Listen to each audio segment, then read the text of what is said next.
হযরত মুহাম্মদ সাল্লাল্লাহু আলাইহি সাল্লামের জীবনের শেষ মুহূর্ত। মুহাম্মদ সাল্লাল্লাহু আলাইহি সাল্লামের জীবনের শেষ মুহূর্ত চলছে। হঠাৎ সেখানে একজন লোক এসে সালাম দিলেন আর বললেন, আমি কি ভেতরে আসতে পারি? ফাতেমা রাদিয়াল্লাহু বললেন, দুঃখিত, আমার বাবা খুবই অসুস্থ।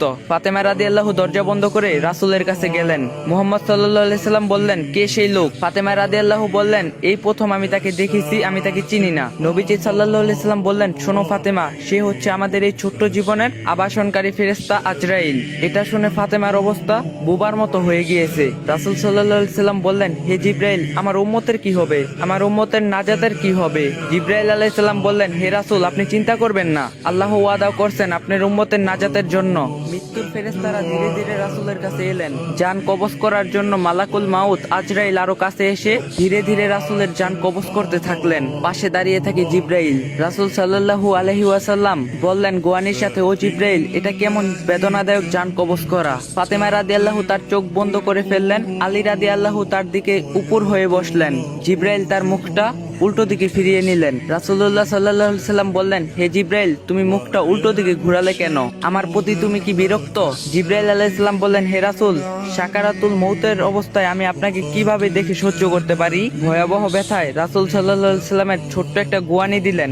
রাসূল সাল্লাল্লাহু আলাইহি সাল্লাম বললেন, হে আল্লাহ, মউতটা জান কবজের সময় যতই ভয়াবহ হোক সমস্যা নেই, আমাকে সকল ব্যথা দাও, আমি বরণ করব, কিন্তু আমার উম্মতকে ব্যথা দিও না। রাসূলের শরীরটা ধীরে ধীরে ঠান্ডা হয়ে আসতে লাগলো। তার পা বুক কিছুই নড়ছে না। এখন আর রাসূলের চোখের পানির সাথে তার ঠোঁটটা কম্পিত ছিল। তিনি কিছু বলবেন মনে হয়। আলী রাদিয়াল্লাহু রাসূলের মুখের কাছে কানটা নিয়ে গেলেন। নামাজ কায়েম করো এবং তোমাদের মাঝে থাকা দুর্বলদের যত্ন নাও।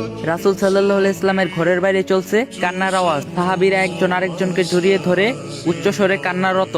আলী রাদিয়াল্লাহু আবার তার কানটা রাসূল সাল্লাল্লাহু আলাইহি সাল্লামের মুখের কাছে ধরলো। রাসূল সাল্লাল্লাহু আলাইহি সাল্লাম চোখ ভেজা অবস্থায় বলতে থাকলেন, ইয়া উম্মতি, ইয়া উম্মতি, ইয়া উম্মতি। মৃত্যুর সময় প্রাণপ্রিয় নবী মুহাম্মদ সাল্লাল্লাহু আলাইহি সাল্লাম বলেন, আমাকে সব কষ্ট দাও, কিন্তু আমার উম্মতকে ব্যথা দিও না। মৃত্যুর সময় রাসূল সাল্লাল্লাহু আলাইহি সাল্লাম বলে গেলেন, নামাজ কায়েম করো। মৃত্যুর সময়ও রাসূল সাল্লাল্লাহু আলাইহি সাল্লাম বললেন, আমি চলে গেলে আমার উম্মতের কি হবে? এখন নিজেকে প্রশ্ন করুন, আমরা এমন একজন নবীর উম্মত হয়ে নামাজকে আদায় করি না। শ্রেষ্ঠ নবী মুহাম্মদ সাল্লাল্লাহু আলাইহি সাল্লাম আল্লাহর কত প্রিয় বন্ধু ছিলেন। তিনি আল্লাহর বন্ধু ছিলেন। তিনি যদি মৃত্যুবরণ করার সময় এত কষ্ট পান, তাহলে আমাদের কি অবস্থা হবে? আল্লাহ আমাদের সবার মাঝে বুঝার তৌফিক দান করুক।